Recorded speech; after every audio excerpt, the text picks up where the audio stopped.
And before you go live, I wanted to. Oh my goodness. Fuck. Really? Really? Oh man. Wait, All what did right. he? What was said? Hangout. He ruined the intro. He ruined the intro. Now we have to turn it all off, delete this video, start it up again. Oh my god. Hello, everybody. Welcome to Deeper Than Dogma. Tonight we are going to be talking about logic.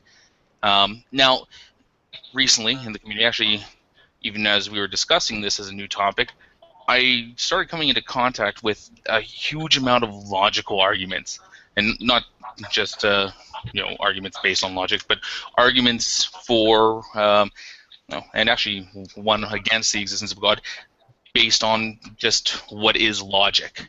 That these ideas that we know what logic is, but unless you can account for logic, then therefore you don't have a coherent worldview. But basically the same type of presuppositional stuff that we talked about in the past. But it brings to light a good question. That when we actually do approach these discussions, what is logic, and can we account for logic, or do we need to account for logic? These are all good questions, and it's we're going to try to talk about this for the next little bit and shed some light on actually what is logic. So if anybody really wants to jump in at this point, feel free to maybe give, what do you think logic is in your own words, or if you want to use dictionary, whatever you want to use. Anybody? Yeah, I think that's a good starting point, is to get a definition laid out there of logic. Well, when thinking of logic, for me, I can only really, I conceptualize it as a process, and the simplest way of wording it would be the statement if then. So if P, then whatever. Q. Q. Thank you. Thank you. So when conceiving of logic in that sort of sense, like, but we've developed, I think, much deeper variations, which we're going to obviously go into. But that's the simplest sort of thing I ground down in logic. If this, then that. Well, there was Ozzy, you put out a great post the other day that I read through a couple times, where one of the things that you brought up first off is you started talking about the different uses of the word logic in regular conversation, and how some of these ideas get conflated. Yeah, there's an important distinction when talking about logic. People, when we talk about logic, and we ask people, how to account for logic and stuff like that, very often there's an equivocation between two uses of logic. Very often when we're talking about logic, of course, we're talking about things like deduction. We're talking about things like the principle of non-contradiction, the law of identity, the principle of the excluded middle, inference rules like modus ponens and modus tollens, and truth tables and things like that. But we have to distinguish between the human use or application of logic, the exercise of logic, which is clearly a language-dependent and mind-dependent phenomenon. Right? It's the system that we have developed from Aristotle onwards for inferring conclusions from premises. Okay, so that's a system. Okay, the system of logic. Okay, that's the human use or application of a system of logic. That clearly is something that is a human artifact, a human invention. It's clearly language dependent and mind dependent. Okay, but very often when people are asking how do you account for the nature of logic and stuff like that, they're not really talking about that human construction, but they're talking about what you're referring to when you're using logic. Okay, what are sometimes called the verities, the truths that are described by or referred to when we're using and applying those systems of logic. Okay. So what are these verities? What are we talking about, right? We're talking about things like the validity-preserving character of an inference rule like modus ponens. Modus ponens is just a simple inference rule that we all use every day. Practically don't have to be taught it, actually. Most of us use it every single day of our lives without realizing that we're using a fancy inference rule with a fancy Latin name. It's the inference rule that says, if A implies B, A therefore B. If it rains, the street is wet. It rains, therefore the street is wet.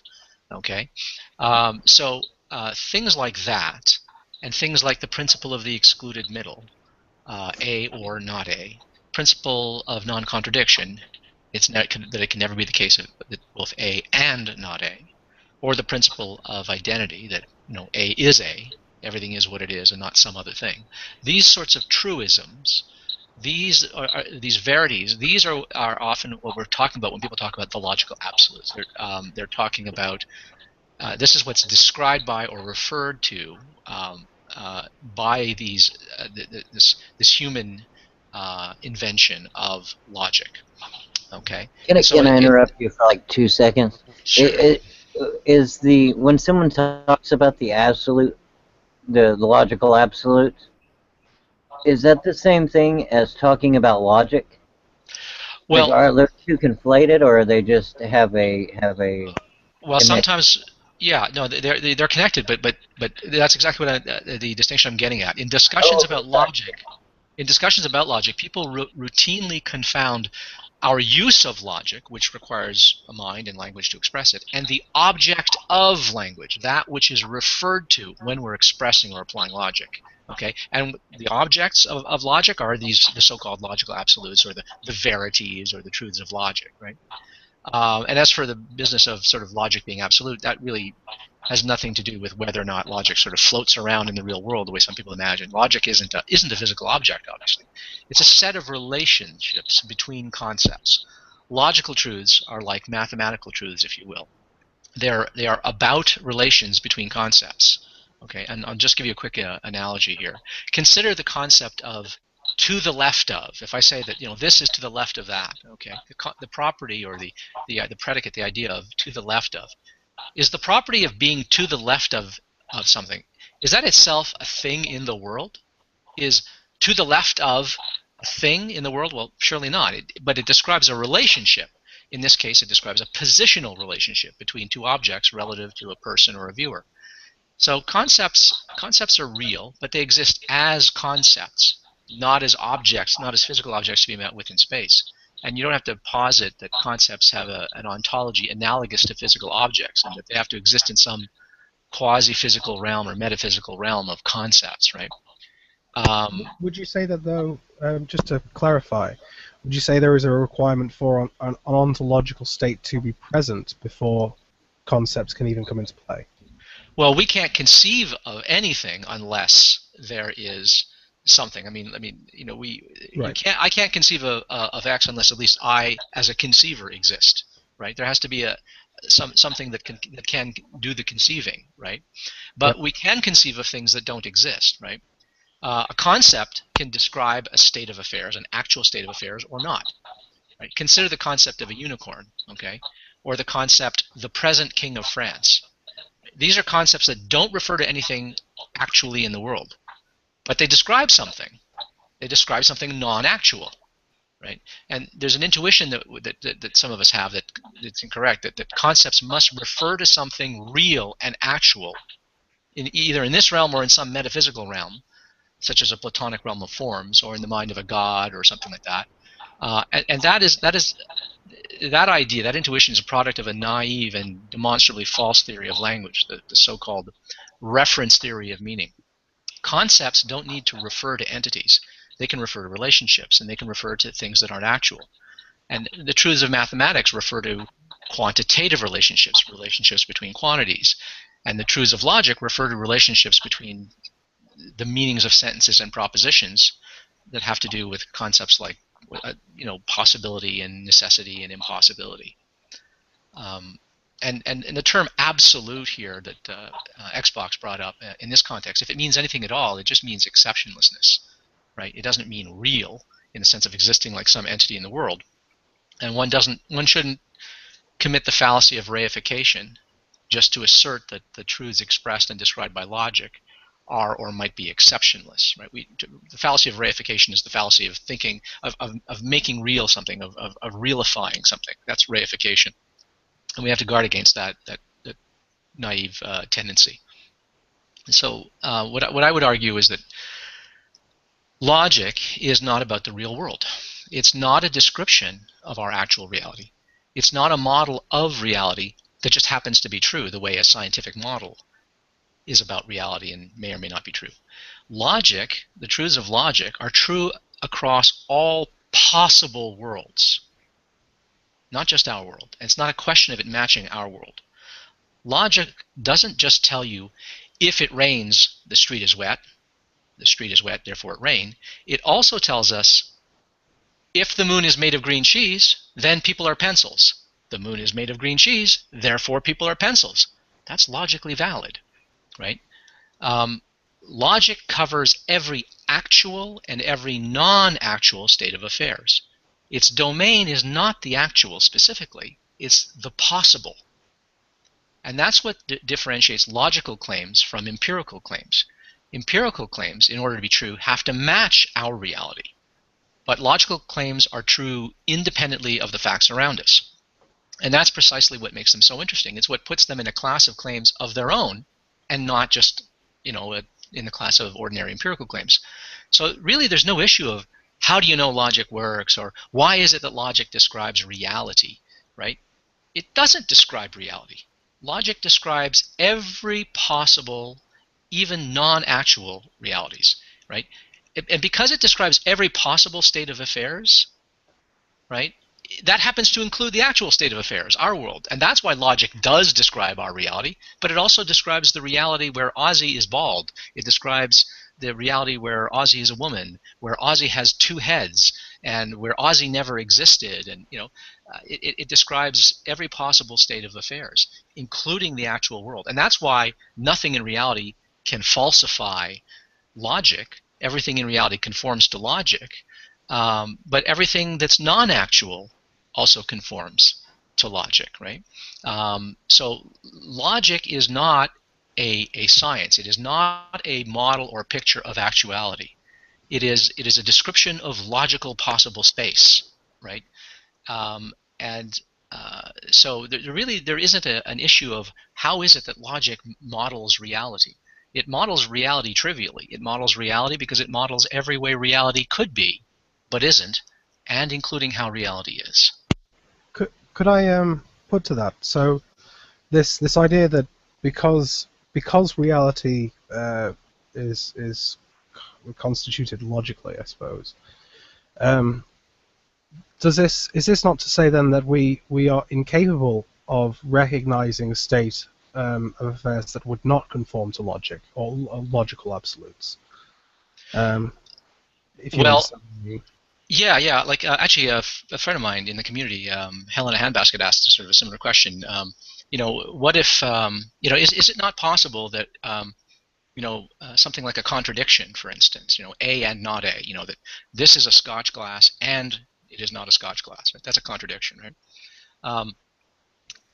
Is it possible that we just are, through some failure of imagination, we're not able to apprehend that? But maybe there's a way that could be. Maybe reality could be that way, but we just can't make sense of it. There's just a limitation in our minds or something like that. I'd say failure in like our complete position, because we are. I do believe that we are formulated within a logical reality. Like we would not perceive it as such, otherwise we would not function as such. But that makes it sound like there's another way that all of reality could be, that could violate something like the principle of non-contradiction or something like that, or violate the principle of identity. Right. I don't think I would put a stopper on that. I wouldn't put a roadblock in that way. I would say that I'm simply incapable of recognizing it to be anything other than logical. Okay, but you'd have to ask yourself why. What is the reason that you're incapable of apprehending or comprehending a contradiction? Okay, is it really just a failure of the imagination on your part, or is there a deeper problem? And I think there's a deeper problem with a contradiction. The problem with a contradiction, if I say this is a Scotch glass and it is not a Scotch glass, what have I asserted? What have I said about reality? Well, first I said that this is a Scotch glass. And then I unasserted it. I took it back. I said it's not a Scotch glass, right? I haven't picked out a way that reality could be, right? I haven't said anything. There's no propositional content there. I asserted some propositional content, then I withdrew it. A contradiction doesn't even get as far as being false, right? A contradiction really doesn't. A contradiction. Saying this is a unicorn. Unicorns don't exist, but the expression "this is a unicorn" is perfectly meaningful. People know what you mean, what you're talking about when you talk about unicorns and dragons and things like that don't exist, or the present king of France who doesn't exist, right? But when you utter a contradiction, right, it doesn't matter what contradiction you you utter. If you say this is a Scotch glass and not a Scotch glass, I am a man and I am not a man, I exist and I don't exist, A and not A. Anything you say, anytime you say anything equivalent to the form A and not A, you're not expressing any proposition. You're not describing a way that reality could be but might be false, right? You're not getting as far as describing anything, right? And that's why we can't imagine it. It's not that we're failing to apprehend some proposition. There's no proposition that's being expressed. This is literally meaninglessness. That's kind of what I'm asking. Is it not just a definitional thing at that point? Like I can't define a not a kind of thing. Like your Scotch glass. You say yes, I have Scotch glass here, but then definitionally wise, you can't say I don't. You can't take it back. Well, the only way you take it back is by defining it out of existence. Well, yes, exactly. I mean, I can say this is a Scotch glass, and I can say these eyeglasses here are not a Scotch glass, right? This is a Scotch glass, this is not a Scotch glass. There's no contradiction there. But when I say this here is a Scotch glass and this is not a Scotch glass, now I've ventured into the meaningless, right? This is not meaningless to say this is not a Scotch glass, these eyeglasses. So no, you've just gotten into nonsense kind of thing at that point. Yeah, a contradiction is really nonsense, and it's really funny because it's such nonsense that in logic, all contradictions are identical. There's only one contradiction in logic, right? There's the contradiction. They don't say, well, how does this contradiction compare with that contradiction, right? When they say, if I say, this is a Scotch glass and not a Scotch glass, or, that is a house and not a house, for instance, those are both expressing in logic nothing at all. And so in logic, we treat contradictions as identical. There's no way to differentiate one contradiction from another. They don't assert anything. There's no way you can say this contradiction differs from this one in this respect as that respect. They don't differ in any respects. They don't assert anything at all. And in two-valued logic, a contradiction is assigned the value of f for false, because in two-valued logic, something is true if it's true, and if it's not true, then it's false. A contradiction isn't true, therefore, by default, it has to be called false. It's assigned the value of false. But it's not that a contradiction doesn't conform to reality. It's not that, when you utter a contradiction, you've described a state of affairs that is violated, that is contradicted by reality. No, nothing in reality contradicts a contradiction. A contradiction doesn't assert anything to be contradicted at all by the facts. A contradiction doesn't even get as far as being false. Although in two-valued logic, we assign it the value of f. There are other systems of logic, of three-valued logic, where they say that that's not the case. And so there are so-called truth-value gaps in certain systems of logic where a contradiction need not be false. It could be, it's neither true nor false. It falls into some other category. But in the standard two-valued classical logic that we use, a contradiction is assigned false, but it's not false because it flies in the face of some fact. It's assigned falsity because it asserts nothing at all. So I'm going to throw this to Kale here for a second. Thank you, Kale, for joining us. You had a question so far. What we talked about? I don't mean to sound ignorant, so I might be saying this ignorant, or I might just be misunderstanding. But when you said concerning contradictions that they're technically all identical, that you can't assert something then take it away because then it becomes like nonsense. Can I then assert? I mean, can you basically make the statement then? Literature such as the Bible has no contradictions, just two different statements that assert two different things?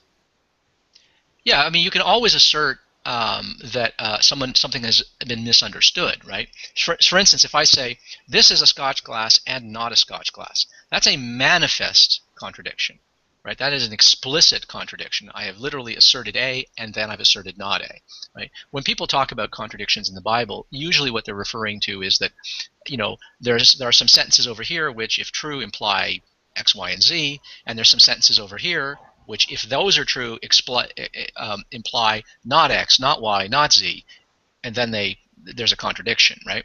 But a way to argue around that is to say, no, you're misunderstanding what those other sentences over there are saying. They don't hold the implications that you think that they do, and so they don't actually contradict, right? But a contradiction, strictly speaking, is when you assert A and then you assert not A. right? In the same sense, that is a contradiction. It's not a sort of a mere inconsistency or difficulty in reconciling two things, right? And of course, if you're sufficiently imaginative, you can always interpret something that's said in one context, and then interpret the same words and say, but in that context, the words mean something else. In which case, it's not a contradiction. And if you're imaginative enough, you can usually harmonize anything that on its surface appears to be contradictory.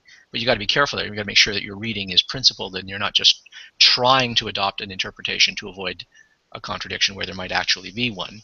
And you want to make sure that you're not interpreting things so as to make sure that you're producing contradiction, right?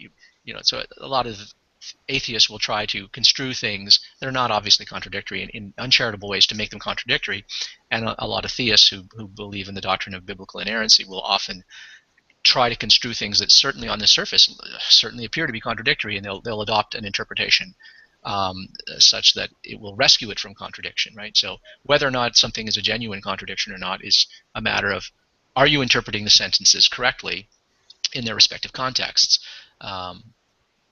But when there is a contradiction, it is literally meaningless. It has not asserted anything, and so we assign it the truth value of false. Yeah, in all fairness, a lot of the people that do take a look at biblical texts and then say, well, this is, for example, the different resurrection accounts. There are inconsistencies in those stories, but I don't think there's anything that stretches straight up to a full-out contradiction. So I do agree with that stuff. Would you say that the Bible is filled in maybe other literature full with paradoxical statements?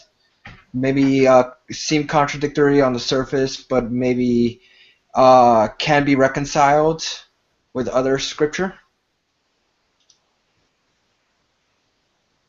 Are you asking me? No, I was kind of asking generally. I mean, I don't care who answers. I think always the difficulty in such situations is that you're ultimately left finding your own meaning within the scripture. So you could very well move on to one of the big problems I have, like from my own position, is how do you separate out one written word from the next? Essentially, why is one more meaningful than the next one? Why is the Bible more meaningful than J.K. Rowling's series of Harry Potter? And I don't mean to make a cruel comparison, but from my standing, it is the similarity, there holds no significant difference. So when you are taking meaning from your scripture, I assume that there are ways that you can conceive of it in such a manner that it is no longer contradictory. But I don't know how you get around justifying saying that it is anything other than how you are conceiving it, how you are attempting to conceptualize it. If I might just interrupt on this particular topic, I'm Please just going to straightforwardly answer your question as a Christian myself, Alex, and then I would like to petition that we move back to the conception of logic, because I think in terms of biblical inerrancy, it's onto a new topic.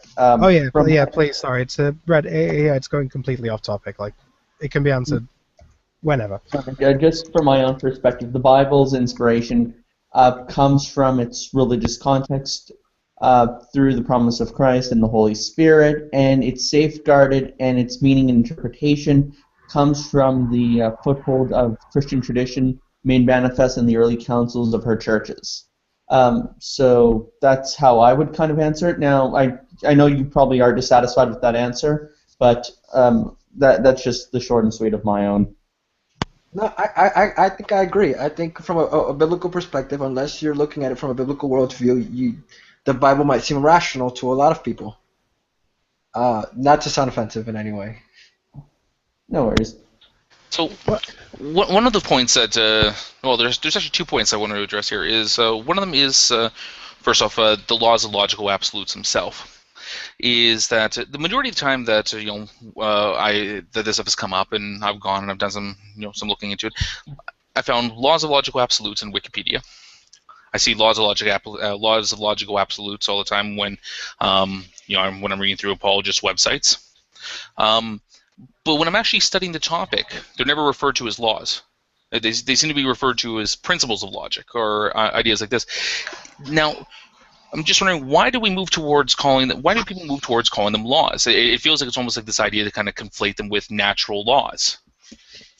If I might just add in this one, in terms of let's just go with laws of nature because that's the first parallel you made. If one looks at the term law of nature, that has a very rich metaphysical history within Western philosophy, where science eventually gets these words and terms from.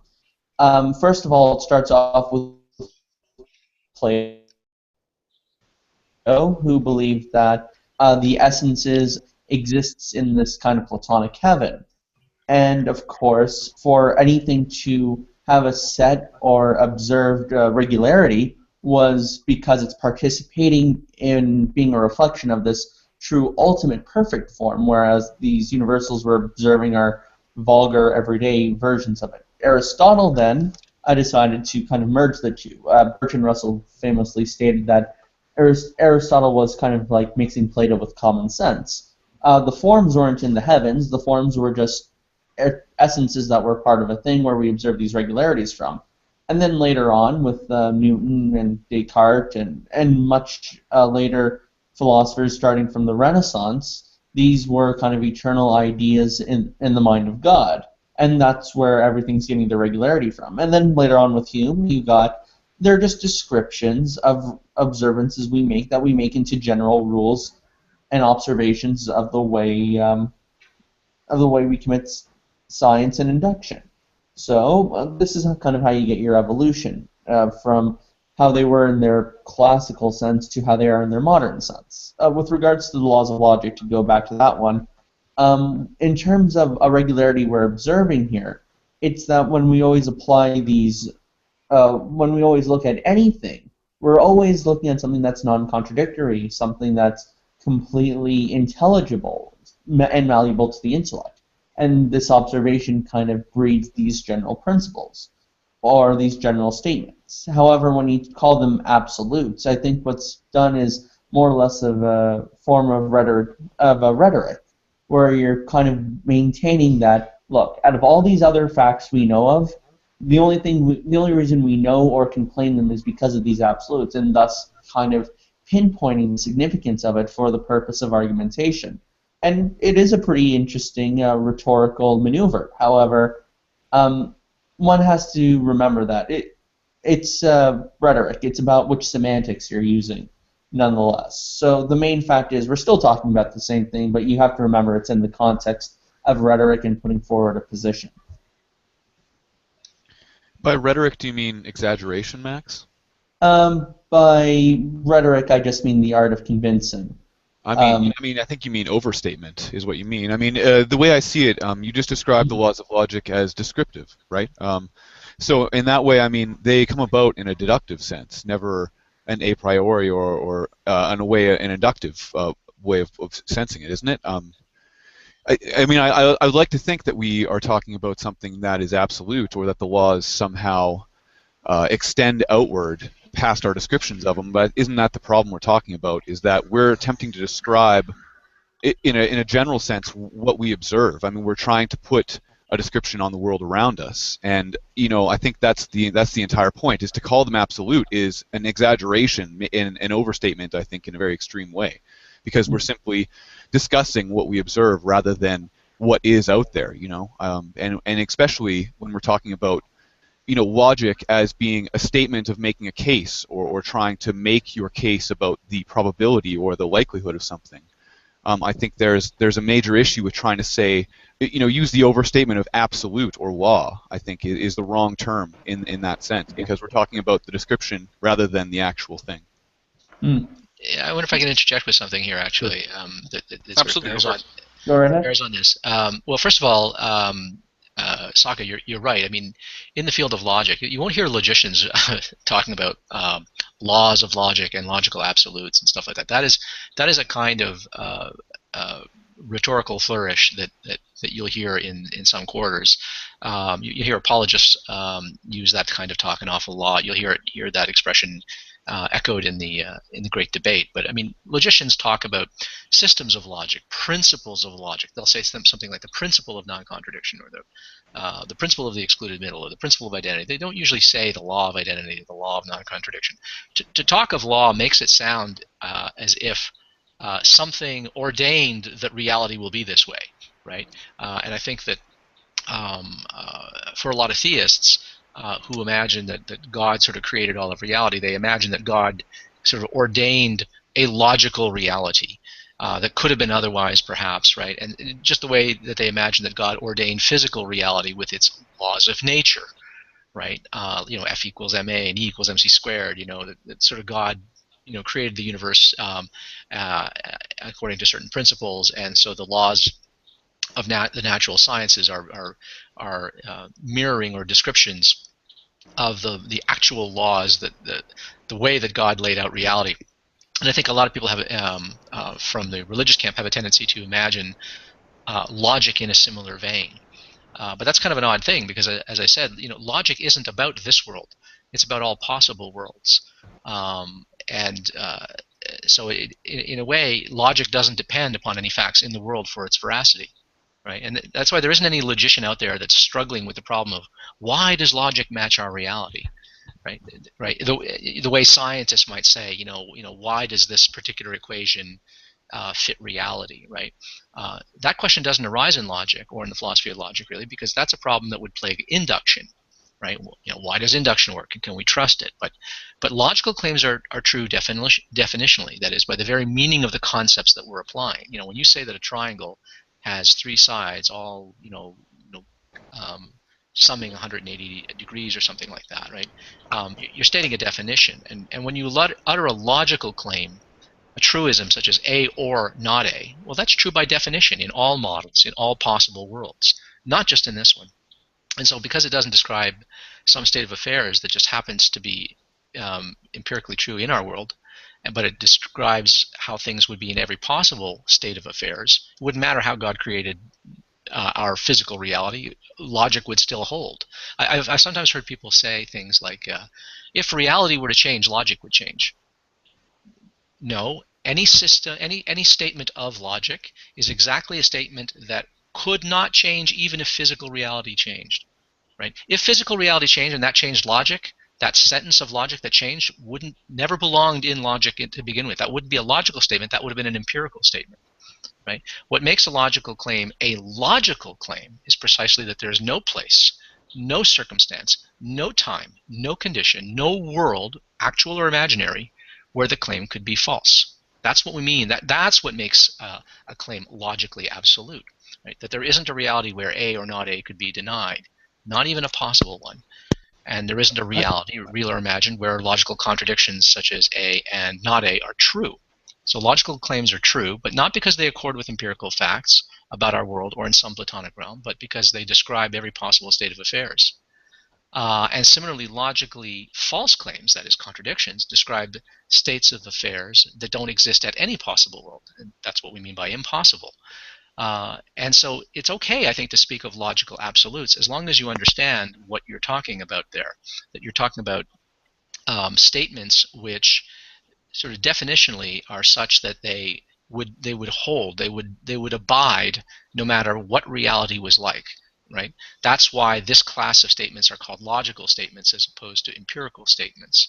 So I don't have any objection to the expression logical absolutes, but when people talk about the laws of logic and stuff like that, that makes it sound like there's only one logic, right? There's only one system of logic, and there isn't. There's all kinds of systems of logic and different orders of logic, first order, second order.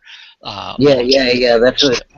That's what I was trying to ask earlier about being definitional between the absolute laws of logic and when people talk about logic, because I think those get conflated a lot of times. Yeah, logic with a capital L, I mean, who knows what people are talking about when they talk about that. When people talk about logic with a capital L as if there's only one system of logic, those people haven't studied much logic. I mean, there are systems of logic out there, like paraconsistent systems of logic, that deny the principle of non-contradiction. right? These are systems of logic that for which contradictions are sometimes acceptable. Right?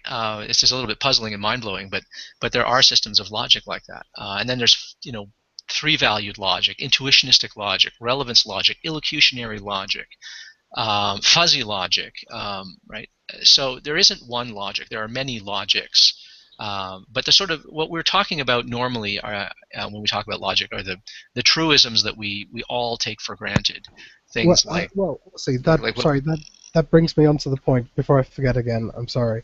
The idea of truism, the idea of the logical syllogism versus truth, essentially, when truth is a necessity or not, or why it should be accepted as propositionally true or such.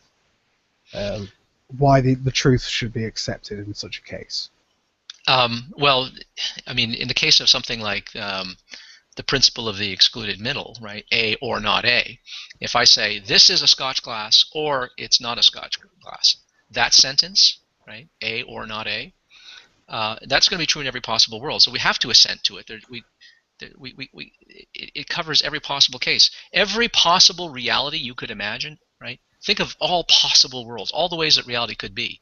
In every possible world, right? It's going to be the case. It's going to be true to say this is a Scotch glass or it's not a Scotch glass, because there'll be possible worlds where this is a Scotch glass, and there'll be possible worlds where it's not a Scotch glass. Right.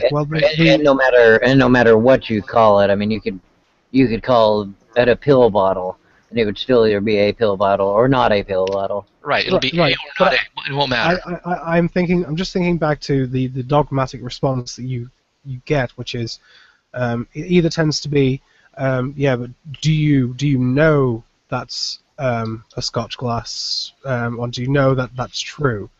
Well, that's irrelevant. Yeah. I was going to say, would you find that to be an irrelevancy? Knowledge in such a case an irrelevancy? Yeah, it's completely. You see, that's the charm of logical statements. What makes them different from empirical statements? If I say this is a Scotch glass, it makes sense to say, well, are you sure about that? Can you be wrong about that? Do you know that? Do you have some warranted belief or reasons for thinking that this is a Scotch glass? But if I say this is a Scotch glass or it's not a Scotch glass, there's no way I'm going to be wrong about that, right? That it doesn't matter if I know it or not. It doesn't matter if I opine that it is a Scotch glass or if I opine that it's not a Scotch glass. The point is that statement holds true. It abides across every possible world, right? But the point is, it's trivially true. It's right. One of the things about logical statements is that they tend to be trivially true or necessarily false, like contradictions, and that's why logic is different from the empirical claims and empirical sciences. Logic is garbage in, garbage out. Right? If you start with the wrong assumptions, you can end up with the wrong conclusions. Right? The truth is only guaranteed if you follow the valid inference rules, and you start off with the right premises. Right? Then the truth of the conclusion is guaranteed. But I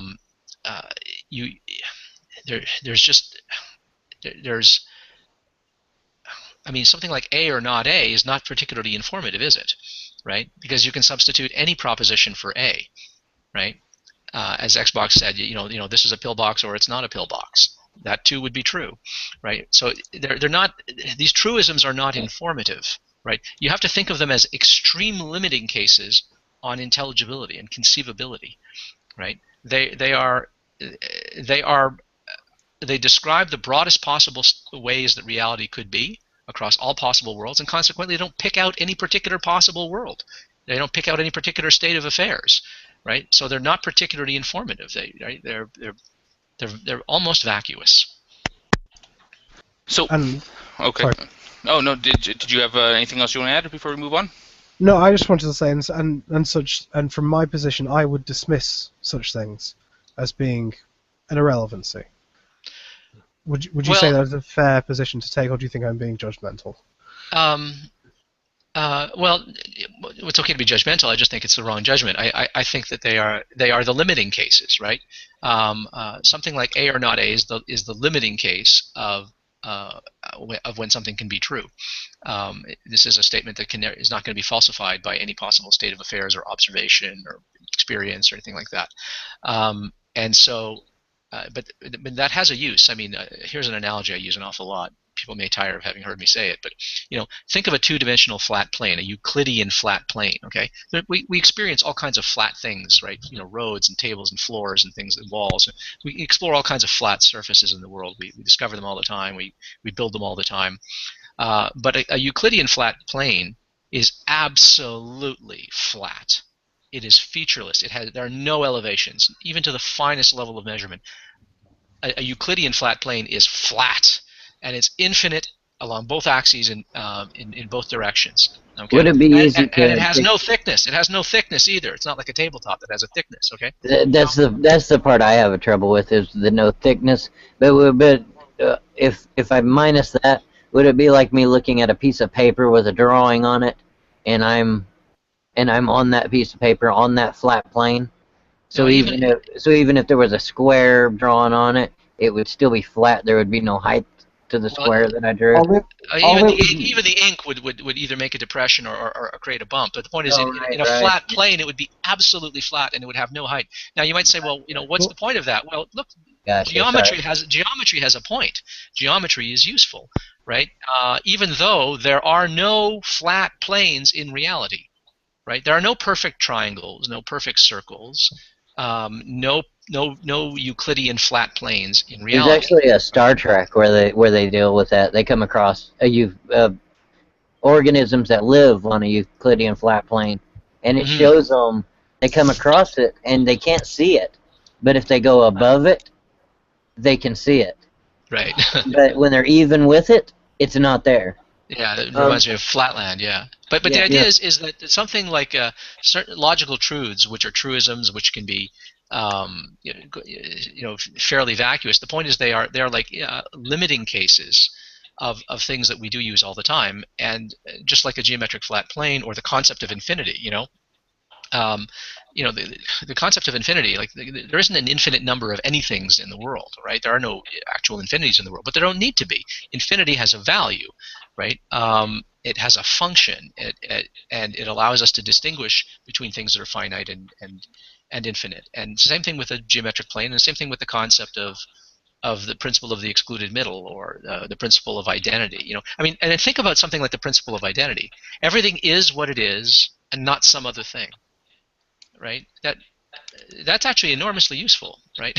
We use that all the time, right? When people sort of misidentify or equivocate between two things, what we're doing there is we're appealing to the principle of identity, right? Whenever people confuse two things that are different things, we say, hey, you're making a mistake. You're violating the principle of identity. Whenever a person fails to identify two things that are in fact the same thing, we're appealing to the principle of identity. So these things are not only not useful, they're indispensable. We don't go a day without using them. Nobody in this room has ever gone a day in their life without using and applying modus ponens, even if they didn't realize they were doing it. Every day of our lives, we use the principle, A implies B, A therefore B. If it rains, the street is wet.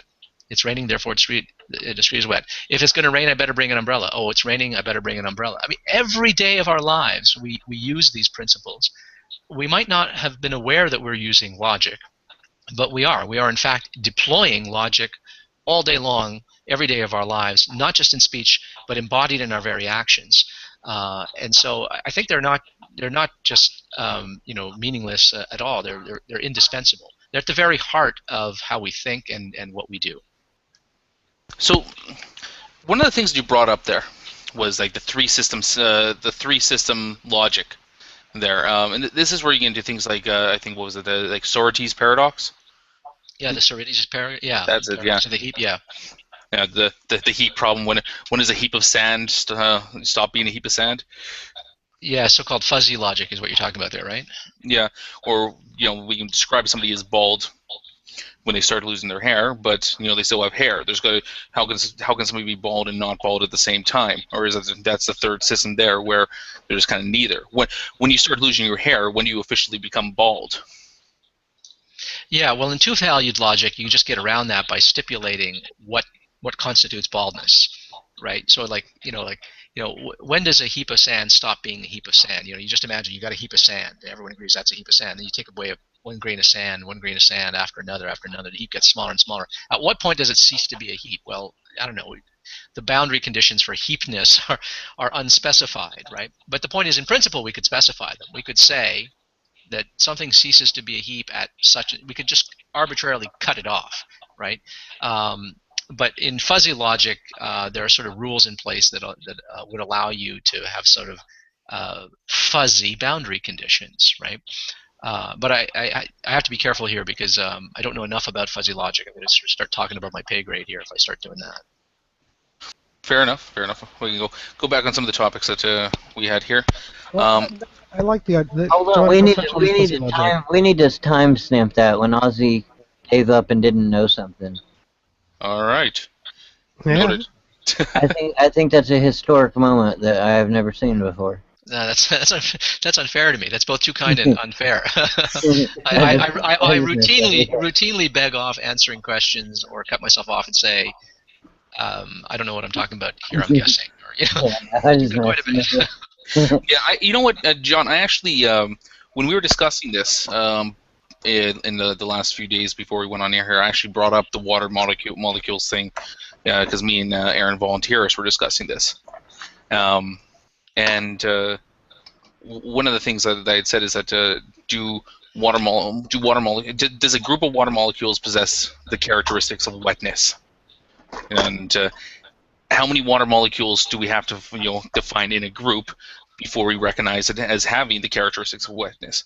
And me and Alex went back on this as well with defining what is wetness. If you were to apply to a solid, it has to have a surface density or surface tension to stretch across something. Now at a molecular level, when you're talking about the single molecules, they'll just be kind of bounced around. There will be no wetness from that. But I mean, you put a drop of water, which is I think I had 4 times 10 to the power of 23 water molecules. Well, then now that group of water molecules does possess wetness. So the statement a group of water molecules possesses the characteristics of wetness can be true and false. But I think that's the fuzzy logic thing. I would see, but is that not a Oh, go ahead, Alex. I was going to say that's still where my issue lies. Is this interaction between what you recognize as wetness. So the only reason that water we recognize the state of wetness with us with water is because it has the properties to disperse, and that's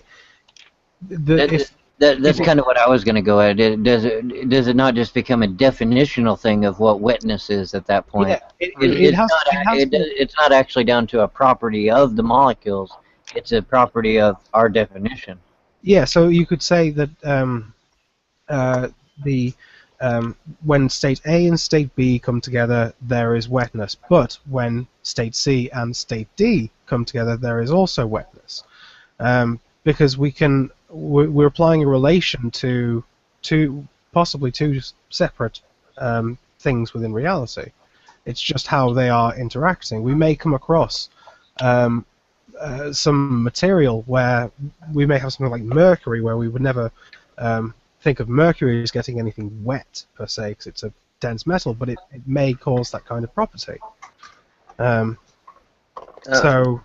Or like me, like no matter what, at any point through my life, I am still me, because I define it that way. Like even though I change constantly, it's just a definition of me saying me.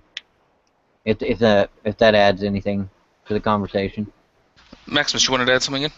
Oh, I actually did want to add something in terms of when things just become quote-unquote definitional.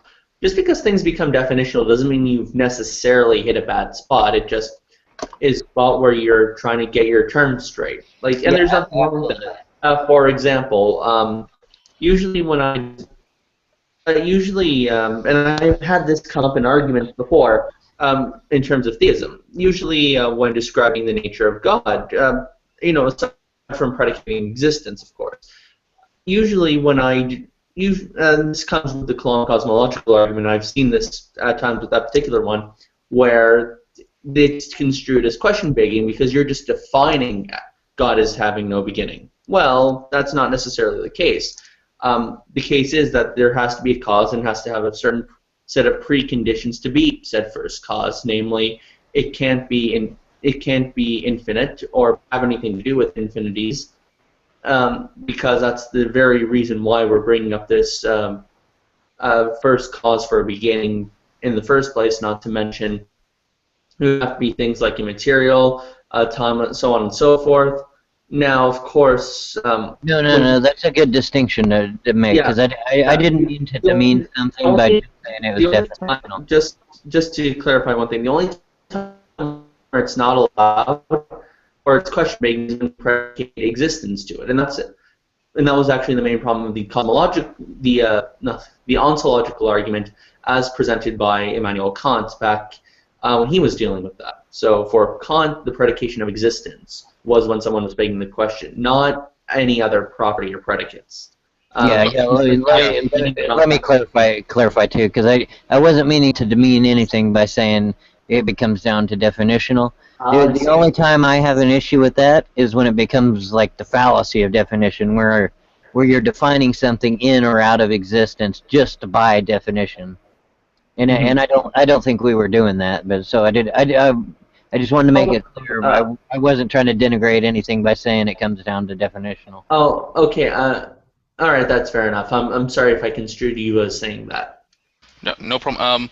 Actually, Max, is there any chance you could maybe just do a refresh again, a little digitally on your end there, for that little part there? Yeah, I'll broadcast you when you get back in. John, you wanted to add something in as well on that point? Yeah, I mean, I think it does really kind of hit maybe what everybody's worried about is, the idea that, since logic is our description, or it depends a lot on our description of what we're talking about, that the truth or falsehood of this thing is maybe up in the air a little bit. And I think I kind of get what Xbox might have been saying by saying it's definitional. When you say something is either A or not A, and I agree with you a little bit, Sokka, that it really does come down to the sort of blurry definition that some categories and some entities end up being.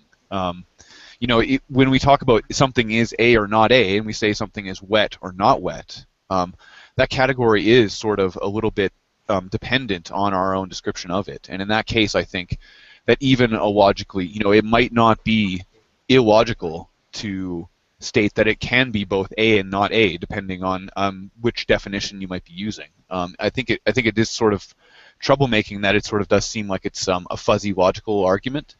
But I think that when you view each A itself in its own thing and try to delineate it, I think the more detailed you get into it, the less true a statement might actually be. I don't know if I explained that properly. No, that makes sense. I mean, it's to say like H2O can be both solid and not solid doesn't mean you just broke logic. You have to clarify the state. Right. What you're talking about at that point in time. Despite the fact it can't be solid and not solid at the same time. It just possesses the capabilities to change between those positions.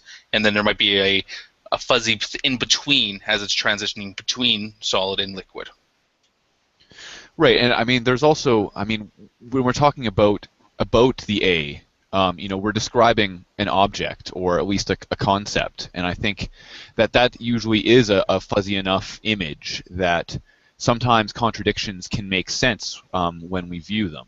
And let's try to use the same example, like two water molecules would never be described as wet, and yet, what's the difference between, you could still call two water molecules water and call, a million water molecules water, and one would possess the element of wet and one might not.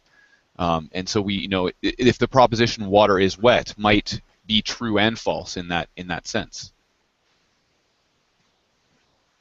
So, yeah, but that's just to say that there's equivocation there, right? Yeah, we're equivocating on the meaning of a concept, right? And very often a concept is fuzzy enough that it's unclear what its deductive implications are, what the conceptual implications and deductive consequences are of a concept. And so people can honestly disagree about whether this concept implies this or not and whether it entails a contradiction or not, right? But the idea is that a concept, when properly construed and precisely specified, then you can never have a case of A and not A. But because that wouldn't be actually describing any possible state of affairs. It wouldn't even be asserting a proposition. But there are plenty of occasions where we can say water is wet and it's not wet. Well, it depends if you're talking about ice or if you're talking about liquid water, right? But it's also to be understood that when we say that, when we talk about the principle of non-contradiction, what we're saying is that something can't be both A and not A in the same respect, right? But you're using water in two different respects there. You're using water to describe H2O molecules in a certain physical state and H2O molecules in a quite different physical state in different respects, right? And so then, of course, you can have what at first blush would seem like a contradiction, but when properly specified and understood, we would recognize the equivocation, and then we would see that actually there's no contradiction there. So, moving on to... Oh, sorry, Max, you want to add something there before we moved on? Testing. Am I coming in clear? Yeah, you sound pretty good. Actually, sorry, I forgot. Kale, you had to wanted to add something in there as well. Yeah. Concerning the water molecule and the wet or not wet. I have a question. Concerning this, wouldn't anything that has or considered to be wet be based off of our sensation of touch and feel? So, like, if I were to say that a certain amount of molecules considered to be wet, but one molecule can't be considered wet, wouldn't that just be based off of our sensations of if we feel it or not? Well, all of our words are our words, right? So, wetness is wetness to us, right? Like, for instance, I'll give you an example. Like, the Empire State Building is not portable. It's right. It would be stupid to say that the Empire State Building is portable. Why? Because portability is a predicate that's to be understood by the linguistic community using the word portable, right? Does it make sense to say that the Empire State Building is portable because I can imagine a giant could lift it, right? No. That's not what we mean, okay? But if we were talking about, if we lived in a world where there were giants who could just, routinely walk by and pick up the Empire State Building and walk off with it, right? Then we might think, oh, yes, buildings can be portable, just not portable to us, right? So all of our predicates are understood relative to the linguistic community that's using it, namely us in this instance, right? And it's the same thing with a feature like, liquidity or transparency or solidity. I might say that liquid water is an unstable walking surface, right? Well, it is for me, but it's not for a water strider, that can just walk on water, right? There are all kinds of little insects that can walk on water, right? But I'm not such an insect, right? So yes, it's relative to us, but it's understood that whenever you're using a sentence and using a predicate, using a word, the context of utterance defines the truth conditions for that word and the range of applicability of that word and the deductive consequences of that word. Okay, so there's no sort of risk of relativism here. These are our words, right? We get to define what we mean by our words. The linguistic community gets to specify what a word like portable means and what a word like wet means and what a word like liquid means and what a word like crispy means and stuff like that, right? So there's no problem there. That's true of everywhere. That has nothing to do with logic. I mean, whether or not something is heavy. Well, look, if we were all as strong as Superman, what we mean by heavy would be very, very different, right? But we're not as strong as Superman, so the word heavy takes on different implications. So a car is too heavy to lift, but it's not too heavy to lift if we were a race of Superman. Right. Okay. So can I pick on this just a little bit? So. Yes, but I'd like to move on shortly. Okay. In this sense, then when we do give these concepts, I suppose in a way we sort of assume that the who we're communicating these to has a conception of what we mean, or a coherent conception of what we mean. So when you add in the notion of this giant essentially that is in this sense God, such questions become essentially what is heavy to God, what is crispy to God, etc., etc. And when you're dealing with that, when you're dealing with a dissonance,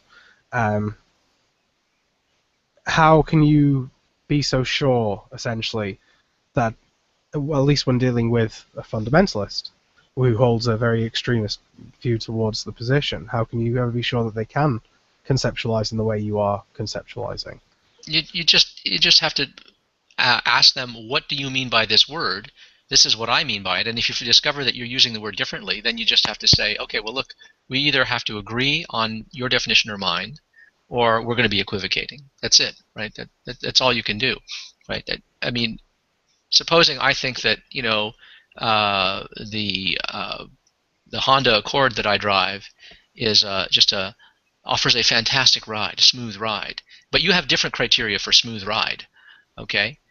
It's the same problem, right? The problem of equivocation is a problem of equivocation. It doesn't matter who you're talking to, and if they have a different, if their concept that they have in mind is different from yours, you're not talking about the same thing, right? So there's no problem with logic there. It's not a violation of logic. It's nothing to be especially concerned about. It's just you have to try to come to agree to terms, and you have to at least get them to say, okay, well, look, why don't we use a neutral term? You know, instead of smooth ride, let's coin a new term that means what I mean by it, and that way you won't feel like you're abandoning your use of the word. Okay, we'll use the word quatlu to describe what I'm describing. Would you agree that my car has the property of being quatlu? And then you can maybe get them to agree to that, right? People are often very wedded to a definition and won't surrender, won't abandon their definition because they think that somehow they're forsaking something sacred or something like that. Yeah, there's an example of that in in our little community here. I can't have a conversation with a certain individual because we can never get past the definition of truth. That that's a good example. Is that when someone lays out a definition like truth is what comports to the mind of God, as an atheist, now I have to deny that there's any truth. Or we can try to come to amicable terms and find a definition that works for both of us. Yeah, well, you could just define truth as that which is the case irrespective of what any mind happens to think, including a God, right? And if that's your conception of truth, then they can't accept your concept of truth. And now you're sort of, what are we going to mean? What are we going to do, right? You've got a different conception of truth, but that doesn't mean that one of you is wrong about truth. What it means is you literally have different conceptions of what you're referring to. You're referring, I mean, it's like two people who are arguing about whether a unicorn has one or two horns. One person is using the word unicorn to mean something that has one horn, and another person is using it to mean something that has two horns. Another person is using it to imagine that it has three horns. Which of them is right? Well, really, in a certain sense, it doesn't matter. For the purposes of discourse, you just have to make sure that you are agreeing to the terms, right? Or at least approximately. But if people dig in their heels and simply will not even entertain your concept, because that's what you're doing. What you're saying is, I'm not asking you to adopt my concept. I'm asking you to entertain my concept and evaluate it, not adopt it. Not abandon yours and adopt mine. I'm asking you to, for the sake of argument, entertain my concept and weigh it up against yours, and vice versa. I'll extend the same courtesy to you. But when people just dig in their heels and say, no, I'm defining it this way, and I won't, hear it defined any other way. Like, I hear certain presuppositionalists do this. I hear Randian objectivists do this kind of thing. And I mean, those people never get very far in an argument. They just sort of alienate everybody who isn't impressed with their definitions, right? When you're arguing definitions, what you're doing is you're recommending a usage. That's what you're doing. And if you don't have an argument for why another person should accept your recommendation, and it isn't persuasive, right? Well, you've failed, right? And sticking to your guns isn't the smart thing to do. It's just stubbornness, right? So, moving on to, I think, our last 3 points, which really can be kind of encompassed into one, is that one of the reasons why we decided to bring this up as a topic, and that is one of the arguments that has come out is that how do you account for logic? And now it's a interesting question because I think most of the people in this room would agree, and like we were talking about before we went on here, why does logic need an account? Well, I mean, so go ahead, Maximus. Oh, I was just going to say, I think logic is self-verifying. I think Aristotle just said it best.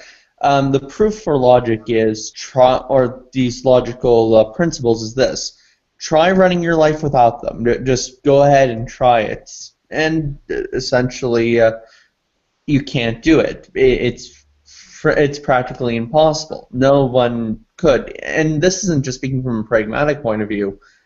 This is speaking from a point of human cognition and pretty much every facet of our nature and how we go about things. It doesn't need an account. The fact that there's an impossibility to the contrary is what shows it to be the case, as far as I see it. Furthermore, I don't even think that you could actually also make an even stronger case and state that to justify logic or to account for logic is the equivalency of stating you're going to need to use your fatherhood to account for your dadhood.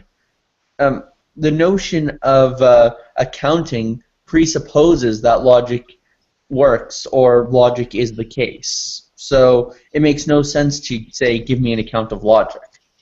So those are just my 2 points on it. Yeah, I would echo what Maximus just said. When a person asks you to account for logic, you have to ask them, well, your question presupposes that I'm going to give you an intelligent, self-consistent, rationally coherent account, right? That my account will be consistent with logic, right? So you presumably you want me to give you an account of logic that conforms to logic, right? Because if I give you an account of logic that violates some principle of logic, that violates the principle of non-contradiction or the principle of identity or something like that, you're not going to accept it, right? So the very request for an account presupposes that the person is going to give you an account that's going to use logic. They're asking you to present a circular argument, right? Okay, well, if that's what you want, I can do that. I can argue in a circle if you want me to. I don't know how you could ask me to present a non-circular one, because you wouldn't countenance anything that I gave you that violated logic. So make up your mind what you want here. But the other thing that is important to ask when a person asks you to account for something, whether it's logic or morality or truth or beauty or anything, is what exactly are the features of logic that you think need accounting for? Because I've noticed something, a really nice way to stump people who are trying to stump you, because this is what happens. People will try to stump someone who's philosophically naive, who's never studied logic or anything like that, and say, how do you account for logic? Well, most people haven't studied logic at all, much less studied an account or theories of logic. Most people haven't taken philosophy of logic because they haven't even taken introductory logic. So it's kind of an unfair question, but it's always easy to stump someone who's philosophically naive on a question like this. But you can usually stump them back, unless they happen to be fairly philosophically sophisticated themselves, by asking them, what are the features or properties of logic that you think need accounting for? Because if I have to give you an account, I have to give you an account that explains something. What exactly needs explaining? That the world, and usually they'll say, well, why is the world logical? How could the world not be logical? The principles of logic, the so-called logical absolutes, they abide across all possible worlds. So of course they hold for this one, silly.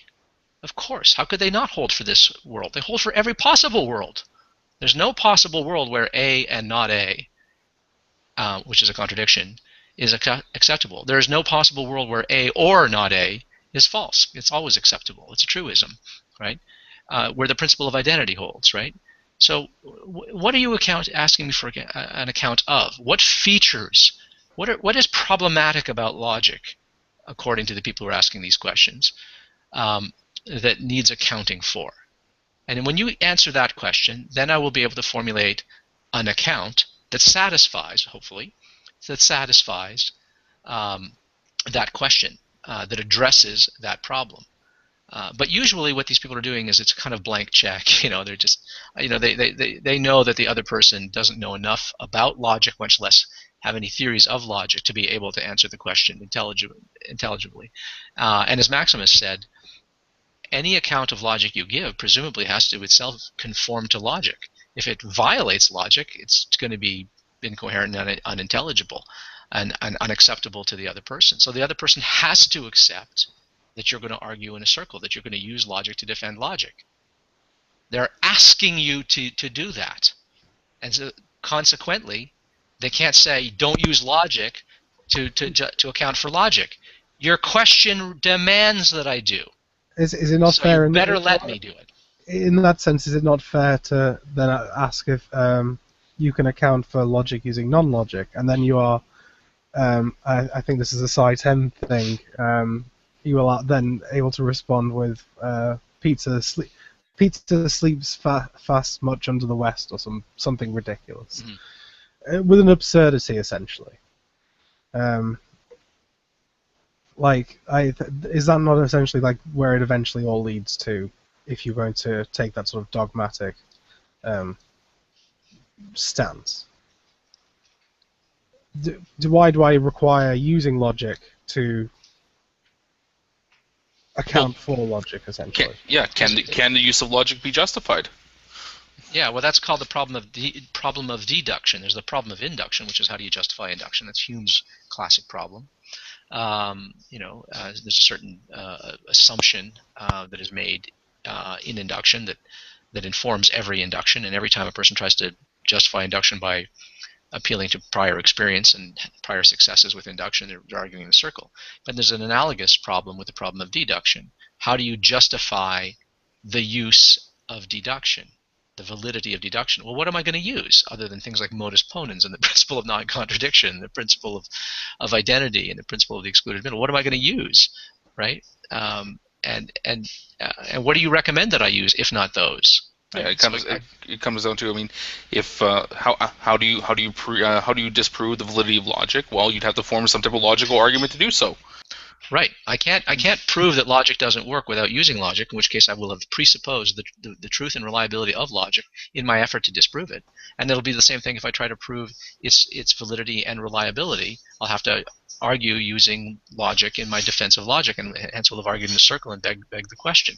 So when a person asks you that, you have to sort of ask them, well, wait a minute, what would you accept as an acceptable answer here, right? What would be an acceptable procedure? Am I allowed to use logic or not? Your question, as I understand it, demands that I use it. You better let me use it, otherwise you're talking out of both sides of your mouth, right? You're saying use logic. I'm only going to accept a logical, something consistent with logic in your defense of logic, but but if in the next breath they say, oh no, you're not allowed to do that, well, you need to get straight on what your question is and what your standards are for what an account is. So I think a lot of these people, when they ask this question, are really just trading on a complete ignorance of logic, of the philosophy of logic, of philosophy in general, and are just stumping people who don't know better. But they don't realize how inane the question is that they're asking. And all you have to understand is that there's this problem of deduction, and then you realize you can't simply object on the grounds that the person is going to have to use deduction to use deductive methods to justify deduction, because we won't countenance anything else. That's the only thing we would accept. John, you say that you have a relevant question. Yeah, surprisingly. I think when I hear people talk about logic, it often strikes me as, oftentimes when I first started looking into it, I always kind of considered logic to be more descriptive, rather than a prescriptive or something that we can talk about as far as a law. Within that, I think there's a question of whether or not, if the logic of this scale and this world that we're involved in was to change, and as if and one of the logical laws were to be altered in some way, would our understanding of logic change? Would we change what we called the logic of this world? Like if the law of non-contradiction suddenly didn't hold in a scale that we could observe, would we still call it a logical law, or could we bracket it in just the universe or the world that we're experiencing or directly observing in most cases? Yeah, I think that's a good question. Can I take a stab at this? Yeah, sure. Yeah, if I understand you correctly, and correct me if I'm wrong here, but it sounds like you might be asking sort of the question I've heard before. Where go ahead, John. The direction of the causal arrow, right? Like, I think when we talk about laws of logic, I mean, we use those laws prescriptively in predicting things in our world. But I think we oftentimes, we've come to those laws. I think you could clearly say that we've come to them by observing the world around us and attempting to delineate what we see as consistency throughout it, right? But if some other place in the world didn't have that, would the causal arrow go that we would change the way that we think of logic, and that we would change that particular law to say that there are exceptions to it? Yeah, I think we wouldn't change our logic. I think what we would do is we would. This might qualify as changing logic, but I mean, I think we would understand that we had called something a principle of logic that never was. Right? Because the things that we think as the logical verities, the objects of logic, the truths referred to by our systems of logic, these are things precisely that cannot be violated in experience. They are intrinsic to the concept. It's a little bit here's an idea. See, there's this idea that that logic is really just a kind of limiting case, a kind of limited limits to induction, that everything in our experience is consistent with logic, and so we just sort of elaborate it and we make it kind of categorical. We leave the world of sort of probabilistic reasoning, and we just make a categorical claim. It's always this way, must be this way. And I don't think that's what's going on with logic. That is a very well articulated view, but I think it's incorrect. Consider something like a bachelor is an unmarried man. Okay, do we say that the concept of a bachelor refers to an unmarried man because in our experience we've always met bachelors, and it just so happens that in our experience they've all been unmarried men? Yes. No. And yeah, it's certainly true that every bachelor we've ever met has been an unmarried man, and vice versa. But I don't think that's the reason that statement is true. That statement is true because that's what bachelor means, right? And that's why I said early on that logic has to do with relations having to do with between concepts. It has to do with the content, right? It has to do with the very meaning. It's a question of semantics. When you're doing logic, you're working out the meaning of something, right? So if I say a unicorn is a creature is a horse-like animal with one horn, it doesn't matter if such an animal exists in the world or not. That's the definition of it, right? And that's why it would be a contradiction to say I saw a two-horned unicorn. That just wouldn't be a unicorn, right? Whether such an animal existed or not, right? So in other words, you can literally say things that are true and false about things that don't exist, right? It's true to say that a unicorn has one horn, and it's false to say a unicorn has 6 horns and is a kind of insect, right? I'm sorry, you don't know what the concept of unicorn refers to. So I think that in logic, what we're dealing with are conceptual objects. We're talking about the meanings of our words, the content of the concept, the object that we're talking about, and I think that that's actually divorced from experience. However, the concepts we come up with in the first place, the concepts that we're motivated to generate in the first place, that is informed by experience, absolutely, right? The reason we came up with the concept of unicorn is because we have experiences of horses, and we have experiences of horned animals and stuff like that, and we sort of concatenate these things, and we've come up with this idea of a one-horned horse-like animal with a horn coming straight out of its forehead and stuff like that, right? The kinds of things that we're motivated, the kinds of concepts that we're motivated to conceive of, to generate, to have as mental objects, that is informed by experience. But it's not limited, and the truth of those concepts is not determined by experience, and the deductive consequences and implications of the content of those concepts is not itself determined by experience, but it's determined by what we mean. Just like, here's an example. You're never going to find a triangle that has 4 sides. That experience will never happen, because nothing you saw that was 4-sided would ever be identified under the heading of triangle. That just wouldn't be what we mean by triangle. And so, three-sided triangles is an unfalsifiable claim. It's never going to be falsified. And our concept of triangleness, although motivated and inspired by three-sided figures that we see in the real world, is not the truth of it, the veracity of the concept of triangleness, and that it's a three-sided figure with three angles that sum 180 degrees. That concept, the deductive implications and the truths about triangles, is not determined by anything in the physical world. It's a product of our concepts. It's just what we mean by a triangle. That's how I see it. Well, thank you very much for that. So we're just going to start closing it down now. Does anybody have anything they want to add in before we take this off air? Alex? Well, a big part for me with concepts is coherency. I'll throw that in here. I tend to reject concepts that aren't coherent. So, and it may be subjective, but I view my own experience as coherent. Anything that falls within that experience usually falls into some level of coherency. And this is why I think there is a requirement for experience of a state to truly have an understanding of it. Okay, John?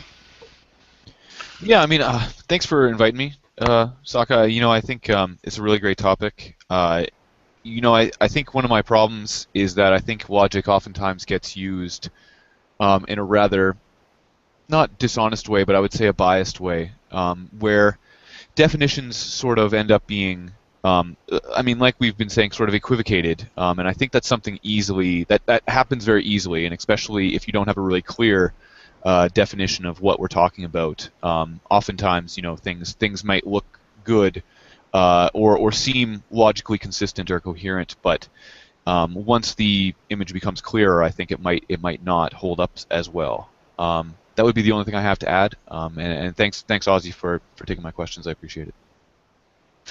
Maximus. Logic's always been an interesting topic. At first, when I heard the logical absolutes question, I was kind of...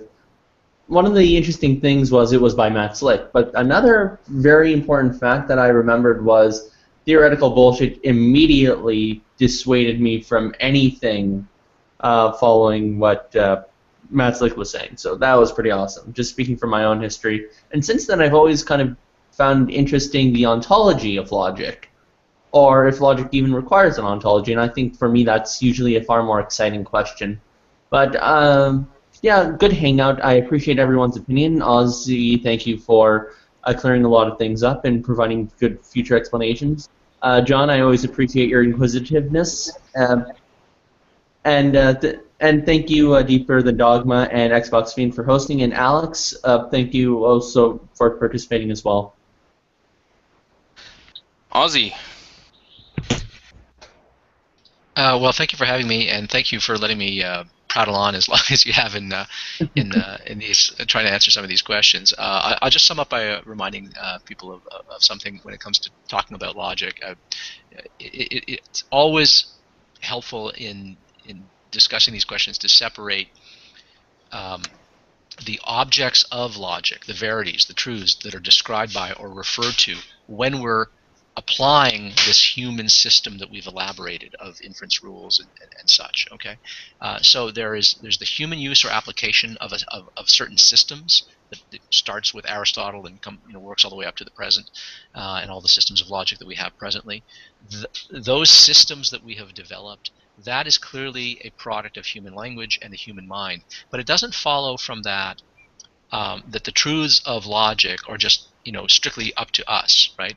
The truths of logic have to do with the concepts that we come up with and the very meanings of our concepts. They are, in a way, the truths of logic have to do with the meanings of our words, the concepts that we come up with, the very content. They are the implications. They are the content of our concepts, and so it helps to sort of to tease apart the enterprise, the exercise of the instruments of logic that we have developed and invented, which are human creations, and the objects of logic, the things that we're talking about with those systems that we have developed.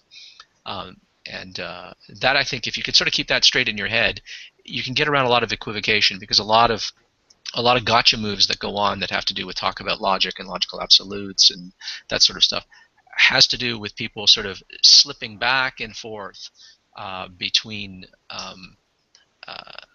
these two different usages of the word logic.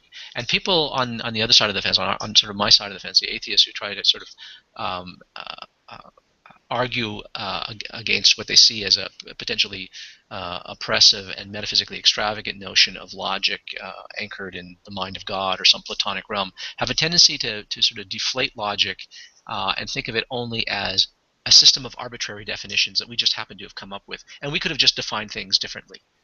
But that's just not true. We couldn't just have defined things differently. When you define something differently, you're talking about something else. Right? Yes, we could have defined triangle differently, but then it wouldn't be talking about a triangle. We would still be calling it a triangle. We'd still be using the same words, but we'd be talking about another object. And so things are. We have to sort of guard against the tendency to slip into a kind of epistemological or logical relativism, simply motivated by a horror of what seems like a metaphysically extravagant picture. We don't have to do that. We don't have to run in that other direction. Logic involves conceptual objects, and just because you're talking about concepts doesn't mean that you're sort of abandoning your naturalism or your materialism or your physicalism, if that's what you happen to be. Anyway, thank you very much. I really appreciate this. Thank you very much. Xbox?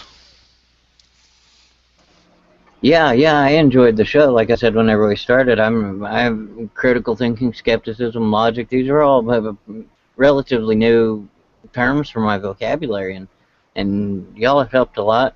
I tried to get Adam Pugh in here because he made a very persuasive argument on how a lot of this is definitional and not tangible things in the world, and I think that was kind of expressed a lot tonight here.